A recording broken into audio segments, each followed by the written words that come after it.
मैं डॉक्टर रामचंद्र जवाहरलाल नेहरू विश्वविद्यालय के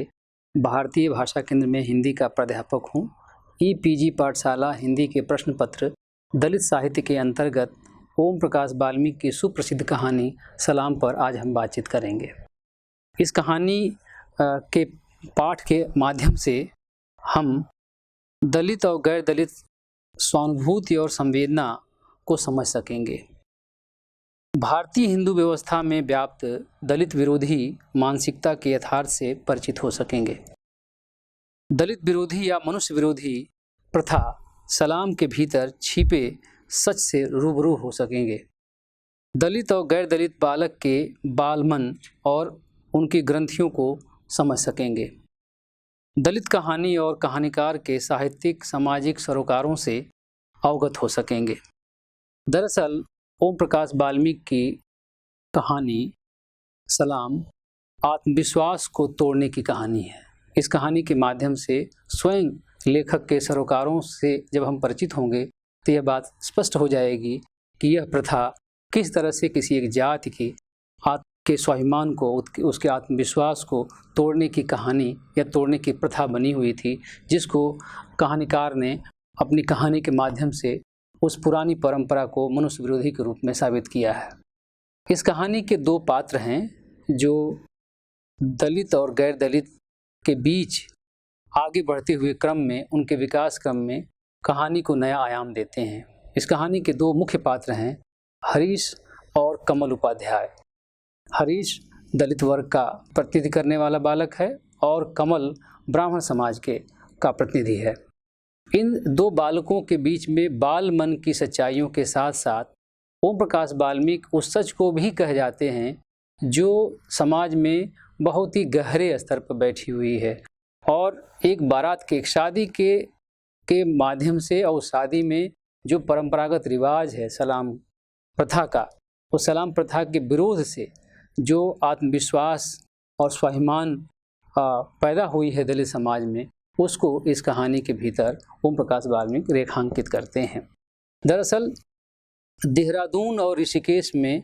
बसे हुए दो परिवारों के बीच जो वैवाहिक संबंध बनता है, हरीश देहरादून में पढ़ता है और हरीश की जिससे शादी हो रही है वो ऋषिकेश में वो लड़की पढ़ती है। पहली बार उस वर्ग की लड़की गांव से निकलकर, जो उसके पिताजी ऋषिकेश में सरकारी कर्मचारी हैं, वहाँ रहकर पढ़ती है, हाई स्कूल पास होती है और वहाँ से उन दोनों की शादी गांव में सारी रस्में होती हैं। गांव में पहुँचने के बाद जो हालात हैं, उस हालात से लेखक परिचित कराता है। इस कहानी के भीतर सलाम प्रथा के माध्यम से ढेर सारी बातें जो सलाम से इतर भी हैं उनके बारे में भी कही गई हैं, बल्कि भारतीय सामाजिक व्यवस्था में व्याप्त जो हिंदू मानसिकता या हिंदू सामाजिक व्यवस्था में जो ऊंच नीच का भाव है, जो जाति पात अस्पृश्यता का भाव है, उसको यह कहानी रेखांकित करती है। इस कहानी में हरीश की शादी में जब कमल उपाध्याय शामिल होने के लिए हरीश के साथ जब गांव पहुंचता है बारात में, तो वहाँ का दृश्य कहानीकार बताना चाहता है कि किस तरह से उस कहानी में, उस शादी में जो स्कूल में बारात ठहरनी थी, लेकिन जो गांव के लोग हैं उनको पता है कि ये चूहड़े समाज के लोग हैं और जो जिस स्कूल में बारात को ठहराना था और वहाँ के प्रधान जी ने वो व्यवस्था भी दे दी थी, जो जिस परिवार में शादी होने जा रही है और वो जुम्मन जो ऋषिकेश में काम करते हैं उन्हीं की बेटी से शादी होनी है, वो अपने गाँव में से वो शादी करना चाहते हैं। तो वहाँ के प्रधान जी ने जो व्यवस्था दी है स्कूल में ठहरने की, लेकिन वहाँ के जो राघड़ नाम के जो समुदाय हैं, जो संभवतः सामाजिक व्यवस्था में ओबीसी कम्युनिटी के हो सकते हैं, जैसा इस कहानी के माध्यम से या उस क्षेत्र के बारे में जानकारी के बाद प्राप्त होता है। तो बल्लू, उसमें एक बल्लू राघड़ है उस गांव में, जिसकी बहुत ज़्यादा उनका वर्चस्व है और बल्लू राघड़ की कहानी बाद में आगे चलती है। लेकिन इससे पहले कहानी यह प्रस्तुत करती है कि उस बारात को ठहरने के लिए जो प्रधान जी ने जो व्यवस्था दी थी, जो अनुमति दी थी स्कूल में ठहराने के लिए, लेकिन स्कूल के हेडमास्टर साहब बहाना बना करके अपने किसी रिश्तेदारी में चले जाते हैं। स्कूल के कमरे बंद हैं और बारात को छोटे से बरामदे में ठहरना पड़ता है। हैंडपंप, एक दिन पहले हैंडपंप का हैंडल और वाशर निकाल लिया जाता है। पानी की व्यवस्था उनको नहीं मिलनी है और यह सामाजिक व्यवस्था में उस हैंडपंप को कहीं कोई छू न ले। शायद इसलिए उस गांव के लोग जो वर्चस्वशाली हैं, जो घृणा करते हैं इस जाति के लोगों से, वे इस तरह की स्थितियां पैदा करते हैं। इन्हीं परिस्थितियों में अंधेरे में भी लैंप पोस्ट, जो सड़क की जो रोशनी है लैंप पोस्ट की, वो उस रोशनी के माध्यम से या रोशनी के उजाले में ही उस बारात को रात बितानी पड़ती है। और उस ठहरने की स्थिति में कमल उपाध्याय को जो अनुभूति होती है, एक गैर दलित बालक के मन में जो अनुभूतियाँ पैदा हुई हैं, दरअसल दलित साहित्य आंदोलन में जो दलित और गैर दलित के भीतर या उनके बीच जो स्वानुभूति और सहानुभूति के प्रश्न हैं, कहानीकार रचना के माध्यम से, पात्रों के माध्यम से उन सहानुभूतियों को या स्वानुभूति को अपने ढंग से एक बहुत ही बेबाकी और यथार्थपरक ढंग से प्रस्तुत करते हैं। कमल को उस वैवाहिक उत्सव में कैसा महसूस होता है, कैसा वो एहसास करता है, कैसा सोचता है, इसकी बानगी भी इस कहानी में प्रस्तुत होती है। रात में जब शादी की रस्में पूरी हो जाती हैं और थक गया है हरीश, और कमल के साथ लेकर जब उस बाराती अधिकतम सो गए हैं, तो उस बारातियों के बीच में सोने के लिए भी कम जगह पड़ जाती है, क्योंकि वो बरामदा बहुत छोटा पड़ता है। उस दौरान अपने परिवार के बारे में, अपने सुबह उठने के बारे में और सुबह उठते ही चाय पीने के बारे में, अपनी माँ के सुबह जगने के बारे में कमल उपाध्याय हरीश से बताता है कि सवेरे जो है मुझे 2 बज गए हैं, मुझे सुबह तो 5 बजे ही मेरी नींद खुल जाएगी, क्योंकि मेरी माँ सुबह 5 बजे ही जग जाती हैं और वह सुबह पूजा करती हैं, सुबह मुझे गरम गरम चाय देती हैं। और उन स्थितियों में उन बातों को बताते हुए ही हरीश बताता है कि कोई बात नहीं, यहाँ भी चाय की व्यवस्था हो जाएगी। लेकिन उसी में एक बुजुर्ग हैं उस बारात में, जो जिनमें ये भी उत्सुकता है कि यह कौन बालक है, और वह पूछते हैं और पूछते पूछते वे भी उनकी जाति पूछना चाहते हैं, जिस पर हरीश बहुत नाराज़ होता है। क्योंकि इतना बताता, हरीश कहता उस बुजुर्ग से कि क्या इतना काफ़ी नहीं कि हमारे दोस्त हैं। लेकिन कमल उपाध्याय अपनी जात बताते हैं तो वह शांत हो जाते हैं, और चाय की जो अपेक्षा है कि सुबह चाय कहाँ मिलेगी, तो वही बुजुर्ग जो है वो बताते हैं कि इस गली से बाहर निकल करके, बाहर यहाँ से थोड़ी दूर पे ही सड़क पर, मुख्य सड़क पर एक चाय की दुकान देखी थी, क्योंकि मैंने वहाँ से बीड़ी लिया था। यह चाय की कथा भी इस कहानी के भीतर बहुत मार्मिक और वेदनापूर्ण कथा है वह, क्योंकि चाय पीने के लिए जाना और उस दुकान पे दुकानदार से जो बातें होती हैं, और वहाँ पर जो पूरा मजमा और जो पूरा वाद संवाद और एक तरह से अपमानजनक स्थितियाँ कमल उपाध्याय को झेलनी पड़ती हैं, वह मुझे लगता है कि हिंदी कहानी के विकास में, हिंदी कहानी के पूरे इतिहास में इस तरह के किसी घटना का जिक्र पहली बार मिलता है ओम प्रकाश वाल्मीकि की कहानी सलाम के माध्यम से। कहानी का संदर्भ तो सलाम प्रथा है, लेकिन उस सलाम प्रथा तक पहुंचने से पहले कहानीकार कहानी को एक नया तेवर देता है। कहानी की पृष्ठभूमि रचने में, कहानी के भीतर के आए हुए पात्रों के बीच में जो बातचीत है, और उस बातचीत में ढेर सारे निहितार्थ हैं, उन निहितार्थों को प्रस्तुत करने में कहानीकार बहुत ही पारंगत दिखाई देते हैं इसमें, और बहुत ही कलात्मक ढंग से भी पीड़ा को भी, दर्द को भी, वेदना को भी, अनुभूति को भी, स्वानुभूति को भी बहुत ही कलात्मक ढंग से इस कहानी के भीतर प्रस्तुत करते हैं। जब सुबह होती है और सुबह होने के बाद उठ करके, जैसी आदत है परिवार में सांस्कारिक रूप से कमल उपाध्याय को, वो चाय की तलाश में निकल पड़ता है बालक वह, और पहुँचते वह ढूंढते वह उस दुकान पर पहुँच जाते हैं जहाँ पर वह चाय वाला उनको दिखाई देता है। चाय वाले का पूरा ढांचा, शारीरिक ढांचा, उस दुकान के बर्तन का, और वहाँ भिनभिनाती हुई जो मक्खियाँ हैं उनके बारे में भी लेखक बहुत सचेत भाव से प्रस्तुत करता है कि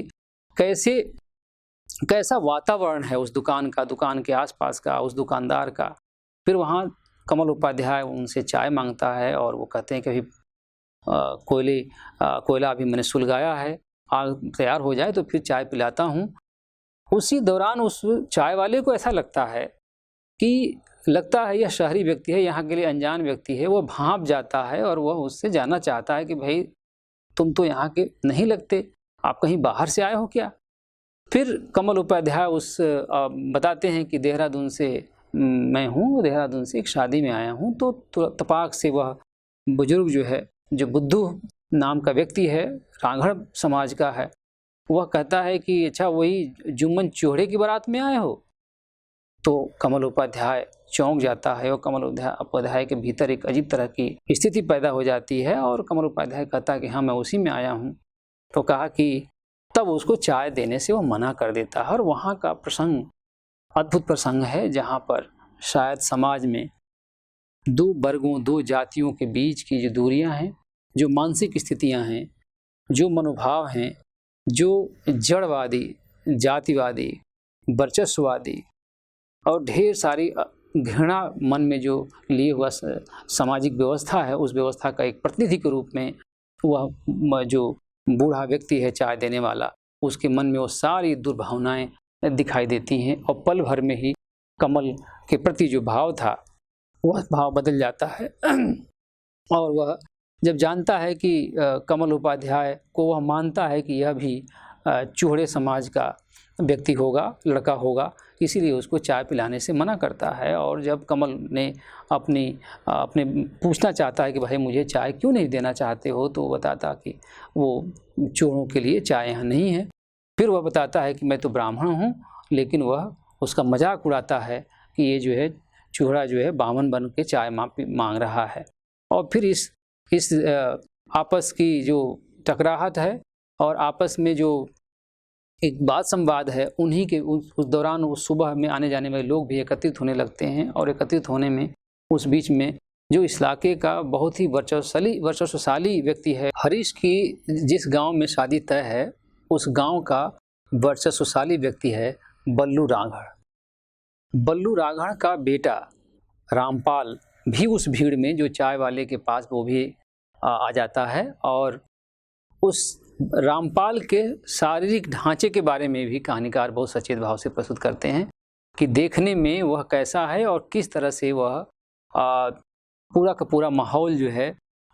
कमल के खिलाफ बना देता है और कमल को वहाँ से धकिया कर निकाल देता है और बहुत तरह की गालियाँ उसको जातिगत देता है, यह मानते हुए कि यह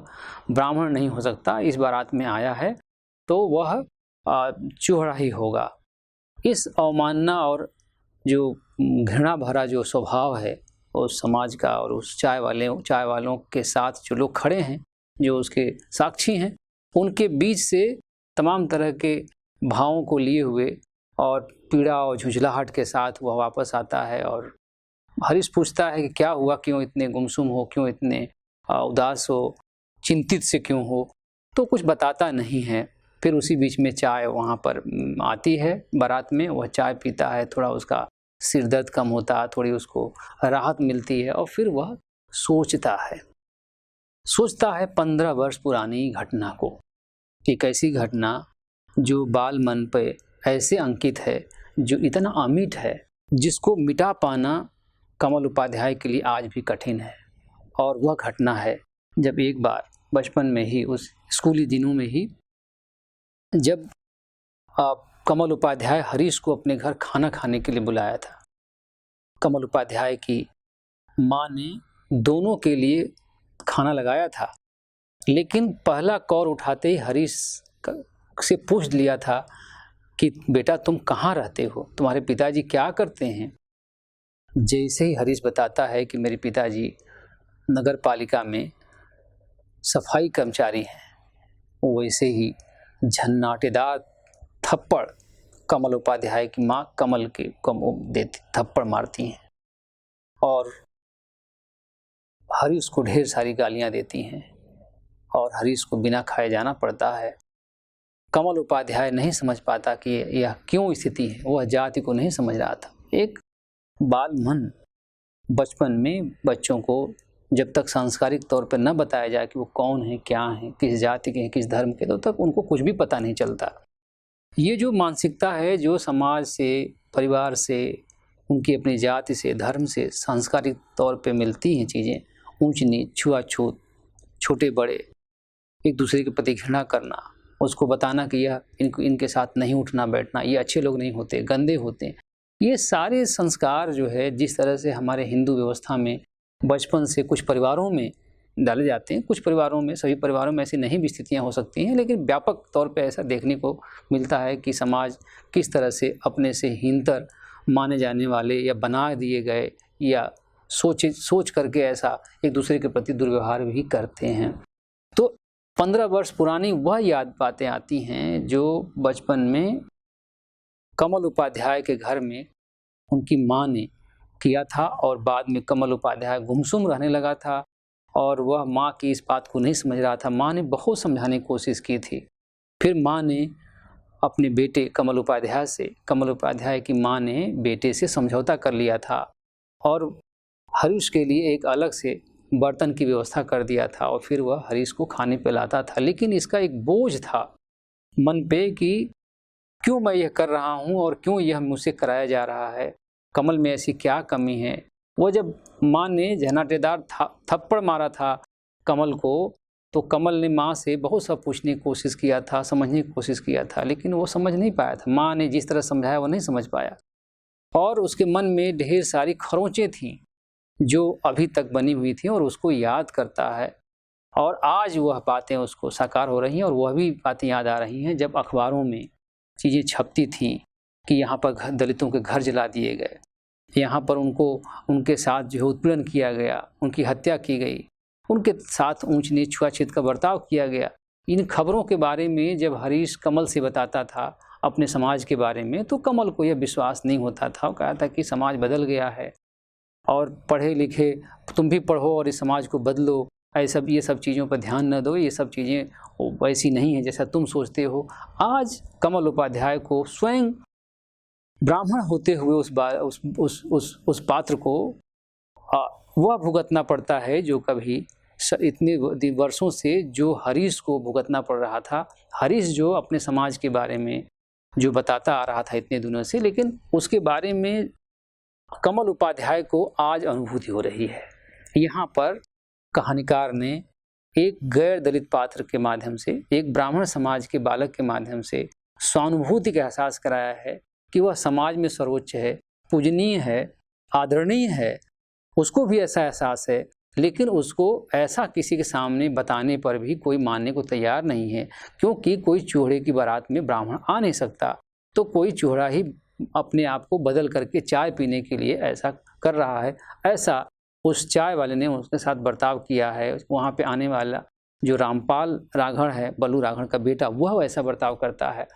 इन स्थितियों को सोचते हुए उन बातों को, विगत बातों को, अतीत की बातों को याद करते हुए फिर वह हरीश को सही पाता है कि हरीश का कहना सही था। और जिस तरह की सभ्यता और संस्कृति में जो ये सारी चीज़ें एक तरह से सही मान ली गई हैं, उसके बारे में, या इस तरह की एक अमानवीय स्थितियों के बारे में, एक तरह की अनादरपूर्ण स्थितियों के बारे में जो अनुभूति है, शायद हरीश को कहीं ज़्यादा रही है। आज कमल उपाध्याय को इस कहानी के माध्यम से लेखक एक ऐसा पात्र प्रस्तुत करता है कि यह गैर दलित की ओर से भी संवेदना या उसकी अनुभूतियाँ, उसको अनुभूति कराई जाए। और यह कहानी इसलिए बहुत उत्कृष्ट और बहुत ही विशेष बन जाती है, विशिष्ट कहानी बन जाती है जब बल्लू राघड़ के और उस राघड़ समाज के बीच में, जो कि एक ब्राह्मण समाज है,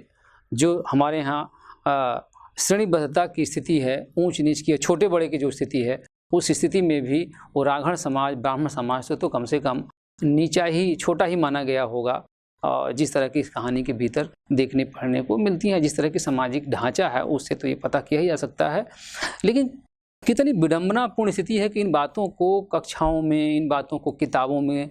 बताना पढ़ना पड़ रहा है कि हमारा समाज कैसा है, हमारे समाज के लोग कैसे हैं, एक दूसरे के प्रति कैसे भाव रखते हैं। आज भी हम इतने दिनों के, मतलब इस 21वीं सदी के दूसरे दशक में भी इस तरह की बातें कर रहे हैं जो बातें कभी प्रेमचंद ने दलित विषय कहानियों के संदर्भ में, उनकी संवेदना के संदर्भ में सन 36 से पहले कह गए, और इतने वर्ष बाद भी वो परिघटनाएं थमी नहीं हैं, वो घृणा की स्थितियां नहीं थमी हैं, एक दूसरे को नीचा दिखाने की प्रवृत्तियां नहीं थमी हैं। ये जो दूरियां हैं, ये जो खाई है असमानता की, यह कहानी उस असमानता के सच की तरफ हमें ले जाती है और बाध्य करती है कि इस जो असमानता परक सामाजिक व्यवस्था है उसको खत्म किया जाए। और इस असमानता परक व्यवस्था को खत्म करने के ही क्रम में यह कहानी लिखी गई है। और इसीलिए दलित जो कहानी है वह अम्बेडकरवादी विचारधारा से जुड़ती है, क्योंकि अम्बेडकरवादी विचारधारा परिवर्तन की विचारधारा है, सामाजिक परिवर्तन की। और वो जो बुद्ध से लेकर के फूले अम्बेडकर तक वह आती है। और दलित पैंथर आंदोलन से जुड़ के हिंदी में भी उस चेतना की लहर को देख सकते हैं। और चेतना के संदर्भ में यह कहानी इसलिए प्रासंगिक बन जाती है कि शादी के प्रकरण के बाद और उस चाय वाली घटना के बाद जो अनुभूति का एक परिवर्तन होता है कि जो हरीश अनुभूति करता था, आज कमल उपाध्याय भी अनुभूति कर रहा है। यह वह प्रसंग है इस कहानी में कि एक गैर दलित समाज दलित समाज की अनुभूतियों को महसूस करे और महसूस करके सोचे कि वह उस जगह पर खड़ा होकर वह कैसा उसको महसूस होता है। यह वह महसूस कराने की कला है इस कहानी के भीतर कि कभी वह भी इस स्थिति को या उस समाज में बन करके देखे कि उस समाज की पहचान जब उसको मिलती है या तो वह कैसा समाज, वह उसी के प्रति दूसरा समाज क्या सोचता है, कैसा व्यवहार करता है, कैसा बर्ताव करता है। और हरीश की बारात में आए हुए उसके दोस्त कमल उपाध्याय को ये सब सारी चीज़ें सहनी पड़ती हैं। जो इस कहानी का जो मूल मंतव्य है वह है सामाजिक संरचना की विषमताओं को दिखाना, सामाजिक विषमताओं के प्रति सभी वर्ग के लोगों को संवेदनशील बनाना, उस संवेदनशीलता के साथ समाज को बदलने के लिए तत्पर करना। और जो बोध है एक तरह के अवचेतन में भी कि अगर वह उस जाति के साथ है तो उसी जाति का व्यक्ति हो सकता है, वह रूप रंग अपनी जगह हो जाता है लेकिन वह जात उसके सामने आके खड़ी हो जाती है और उसके साथ वह बर्ताव करता है। यह एक विडंबना है सामाजिक व्यवस्था की, जिसकी वजह से हमारा समाज बदल नहीं पा रहा है, हमारा देश तरक्की के राह में बहुत आगे नहीं बढ़ पा रहा है। शायद इस तरफ हमारे साहित्यकारों का, आलोचकों का इस कहानी के माध्यम से ध्यान खींचने की कोशिश ओम प्रकाश वाल्मीकि की रही होगी। लेकिन इस कहानी का जो मुख्य पड़ाव है, इस कहानी में जो मुख्य बातें हैं वो है सलाम प्रथा का विरोध है। कहानी का एक हिस्सा तो यह है जो शादी के अन्य या पृष्ठभूमि में के तौर पर जो मानसिकता है समाज में व्याप्त, एक जात से दूसरे जात के बारे में जो चूहे समाज के बारे में जो सोच है, उस सोच को कहानीकार सबसे पहले प्रस्तुत करने के बाद सलाम प्रथा पहुंचता है। सलाम प्रथा एक ऐसी प्रथा है जो आत्मसम्मान को तोड़ने की साजिश के तौर पर कहानीकार ने देखा है। जहाँ पर नई नवेली दुल्हन और दूल्हा हो, उनको जो समाज में उनसे उच्चतर माने गए लोग हैं उनके सामने झुककर उनके सामने सलाम बजाना पड़ता है, उनके द्वार पर जाना पड़ता है और वह बड़ी दया की तरह से उपहार के नाम पर उनको अपने सामने झुकाते हैं, उनका सलाम लेते हैं और उनको उपहार देते हैं। यह शायद आर्थिक विपन्नता की वजह से भी ये चीज़ें प्रचलन में आई होंगी, दबाव की वजह से भी आई होंगी।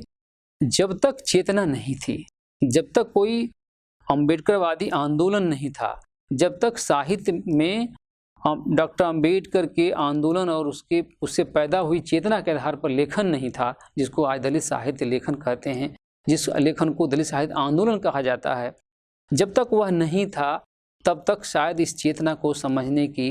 या इस तरह की घटनाओं की पर पड़ताल करने की भी गुंजाइशें कम थी। इसी तौर पर प्रेमचंद ने बहुत उम्दा कहानियाँ लिखी हैं। प्रेमचंद ने की कुछ कहानियाँ दलित चेतना से लबरेज भी हैं, लेकिन प्रेमचंद के यहाँ कोई इस तरह से सुव्यवस्थित कोई वैचारिक धरातल पर किसी को मानक मानकर और किसी दलित चेतना को परिभाषित करके कहानियाँ नहीं लिखी गई हैं, जबकि दलित कहानियों के पास, कहानीकारों के पास एक चेतना की परिभाषा है, विचारधारा उनकी, विचारधारा की अपनी एक सैद्धांतिकी है, उसके भीतर वे लिखते हैं, कहते हैं। इसीलिए सलाम प्रथा पर फोकस करते हुए पहले सामाजिक ढांचे को और सामाजिक ढांचे में रहने वाले लोगों के बारे में, उनकी मानसिकताओं के बारे में और उन मानसिकताओं के बीच जो व्यवहार करने की जो स्थितियां हैं, जो एक दूसरे के प्रति घृणा है और उत्पीड़न करने की जो एक उनके मन में परंपरागत और जन्मजात भाव है,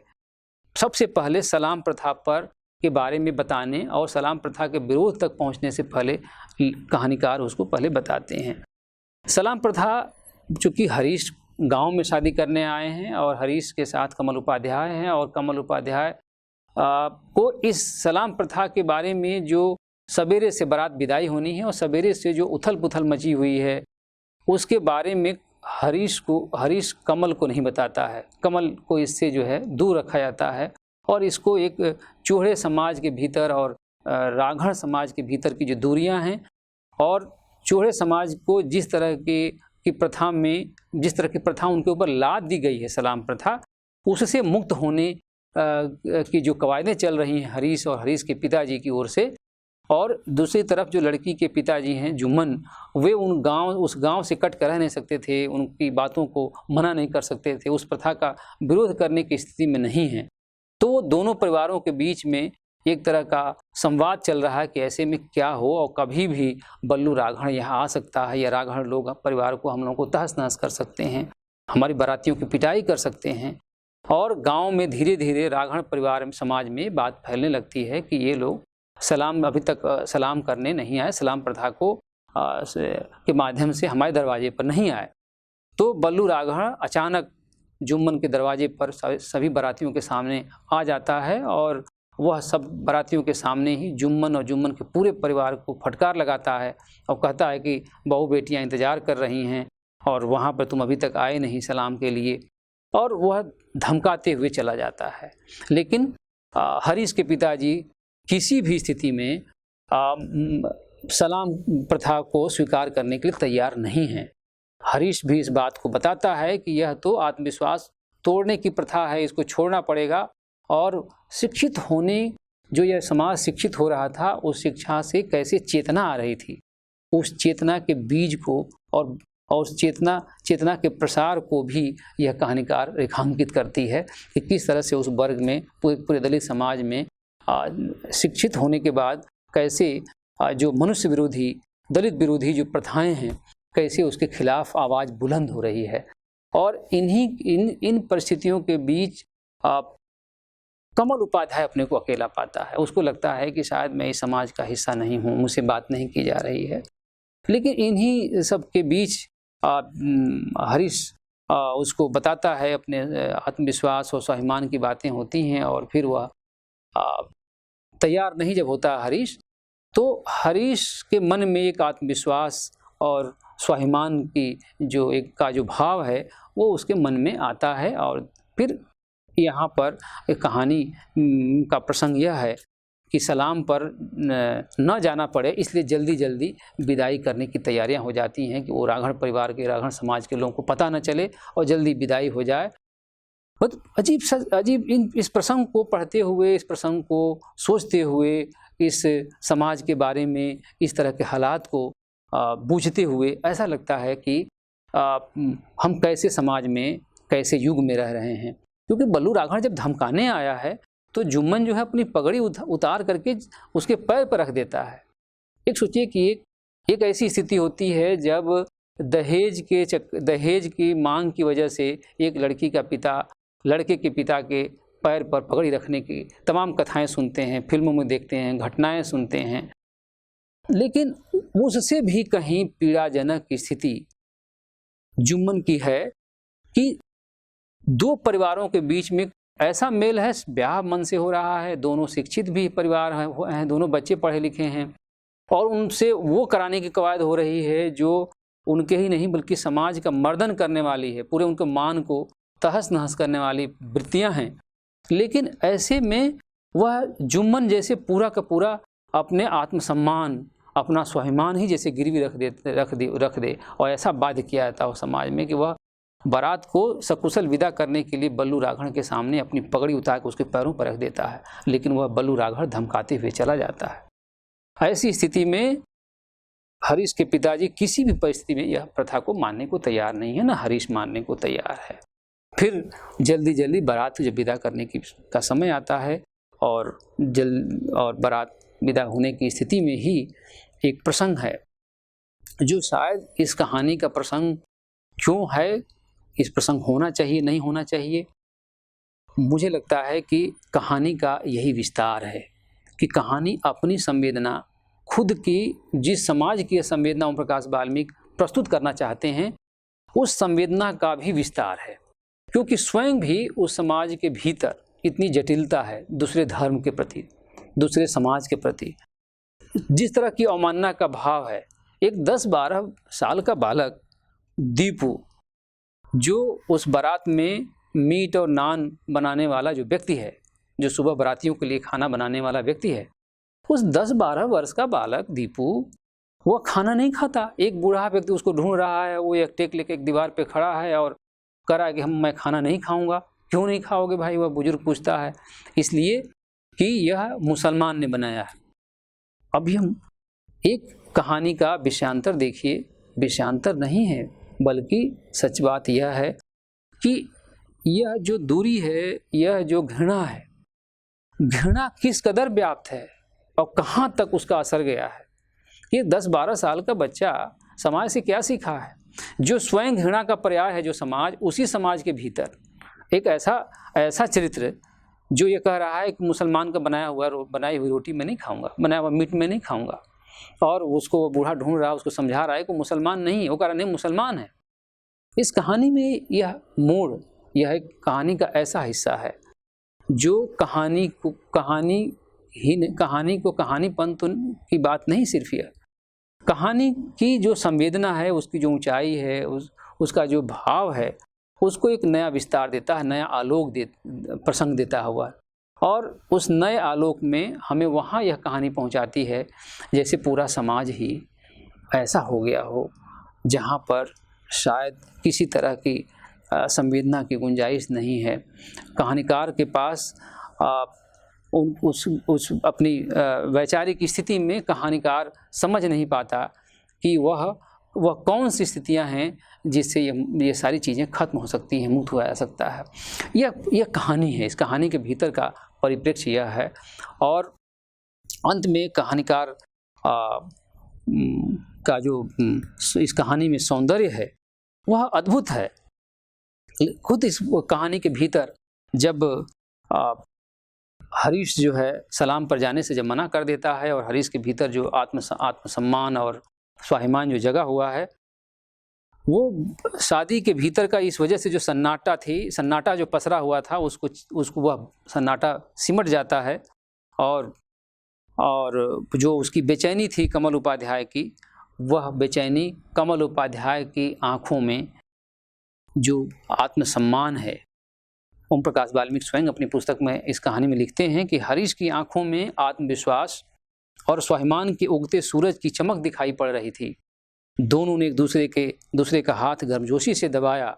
आंखों ही आंखों में एक दूसरे को आश्वस्त किया। नीम के पेड़ पर हरी नरम पत्तियां हिल रही थीं, मानो हौसला दे रही हों। यह दलित साहित्य का सौंदर्य है, जहाँ प्रकृति के साथ अपने उस चेतना की प्रस्तुति है कि वो हरे पत्ते की और नरम पत्तियों का हिलना, मतलब चेतना का एक नए सिरे से आगाज होना। और यही नहीं, अंत में जिस मुसलमान की बनाई रोटी खाने से मना करता है, और उस बुजुर्ग और उस 10-12 साल के दीपू में जो बहस चल रही है, उसके बाद अंत में ओम प्रकाश वाल्मीकि लिखते हैं सलाम कहानी में कि कमल और हरीश फटी फटी आँखों से उस लड़के को देख रहे थे। कुछ देर पहले जगा आत्मविश्वास लड़के की आवाज़ में दबने लगा था। कमल और हरीश दोनों खामोशी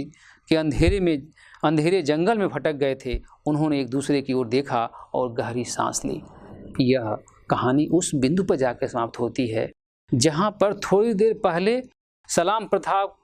का विरोध करने की वजह से जो आत्मविश्वास और स्वाभिमान जगा था हरीश के भीतर, और इसमें शरीक हुआ था कमल उपाध्याय। दोनों जब इस प्रसंग को देखते हैं, इस परिघटना को देखते हैं, उसको समझते हैं, तो जो उनका आत्मविश्वास था उस लड़के की आवाज़ में दबने लगा था। वो लड़के की आवाज़ नहीं है, वो हिंदू व्यवस्था की आवाज़ है, हिंदू समाज की असमानता की आवाज़ है। वह लड़का कोई एक लड़का नहीं है, वह स्कूल जाने वाला लड़का है जो स्कूलों से भी सीख के आया है। वह वहाँ के आसपास के समाजों से सीखा है, राघड़ समाज से सीखा है। कौन सी ऐसी स्कूली शिक्षा है कि जो ये बदल नहीं पा रही है? कौन सी स्कूली शिक्षा है जो ये चीज़ें भाव भर रही हैं? फिर स्कूली शिक्षा का या शिक्षा का महत्व ही क्या है? और एक तरह से यह कहानी उस पड़ाव पर पहुँचती है कि जो आत्मसम्मान और स्वाभिमान जो का भाव था, वह समाज में फैले हुए जो असमानता का बोध है, एक दूसरे के प्रति घृणा है। 10-12 साल का बच्चा घृणा करता है एक दूसरे समुदाय के, दूसरे धर्म के व्यक्ति से। और फिर अंत में ये दोनों बालक जो शादी में हरीश आए हुए, हरीश का दोस्त है कमल, हरीश और कमल जिस हालात में पहुंच जाते हैं, जो उनकी मनोदशा पहुंचती है, अंततः जो है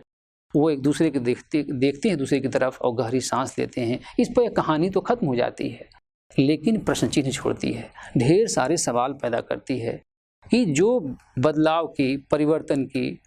जो एक गति थी, या जो उसके खिलाफ जो एक मनुष्य विरोधी जो प्रथा है, सलाम प्रथा, उसके प्रति विरोधी भाव था, उसके प्रति आक्रोश था, उसके प्रति विद्रोह था, वे सारी चीज़ें धूमिल पड़ने लगती हैं, क्योंकि वो तो लगता है कि इसका विस्तार बहुत ज़्यादा है। यह कोई 1-2 दिन में ख़त्म होने वाली चीज़ें नहीं हैं। एक प्रथा के खिलाफ बोलो, दूसरी चीज़ें किसी के मन में बैठी हुई हैं। ऐसी व्यवस्था,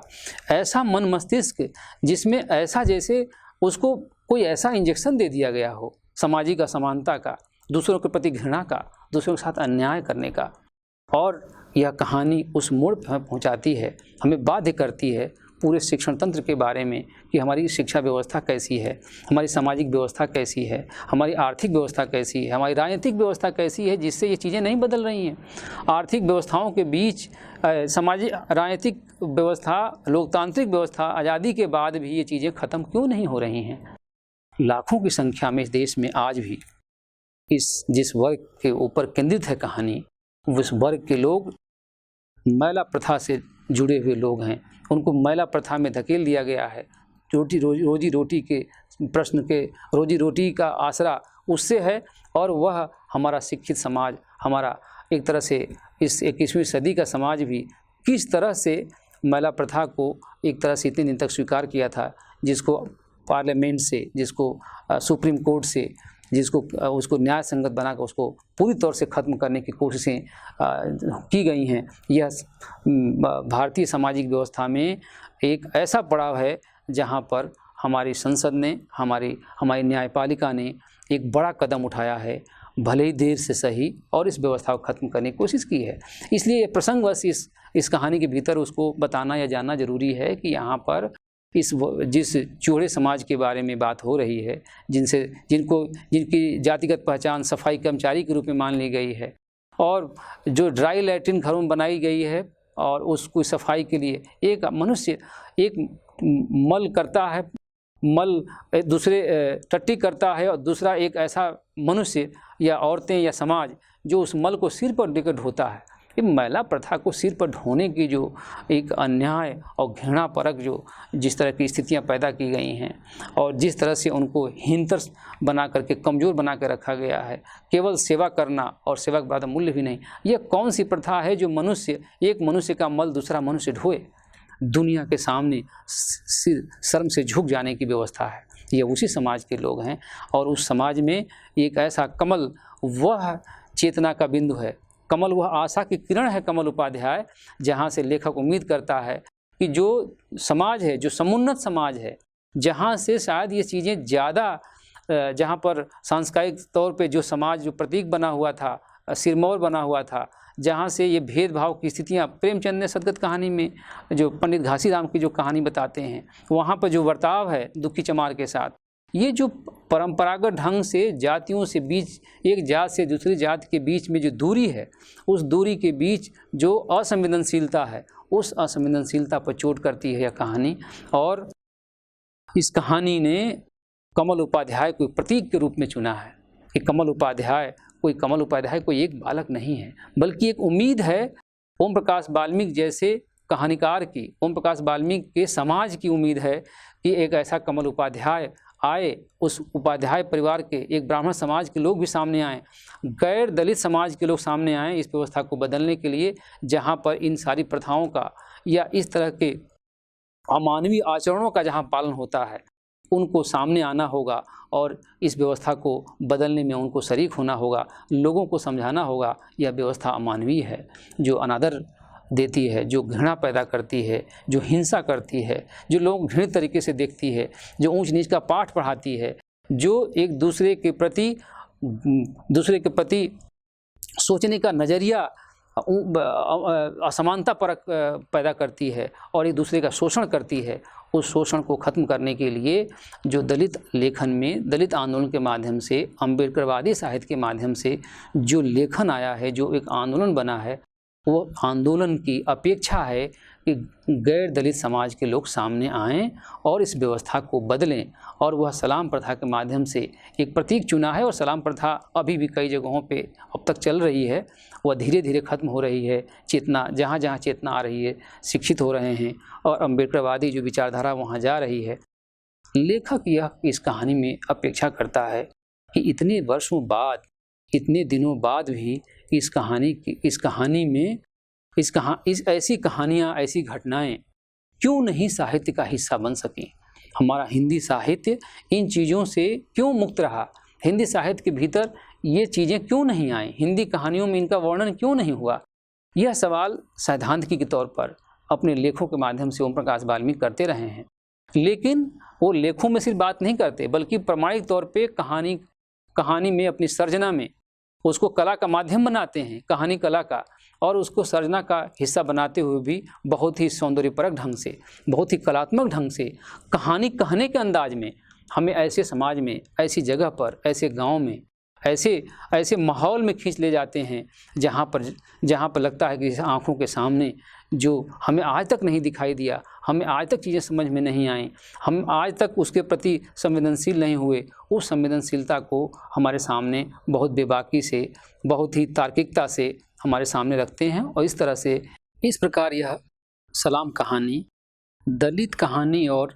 दलित कहानीकार के साहित्यिक सामाजिक सरोकारों को हमारे सामने प्रस्तुत करती है और उन सरोकारों की तरफ हमें ले जाती है जो अभी हिंदी साहित्य की कहानी परंपरा में जो उस तरह से सामने नहीं आई थी, जैसे कि दलित कहानियाँ हमारे सामने रख रही हैं।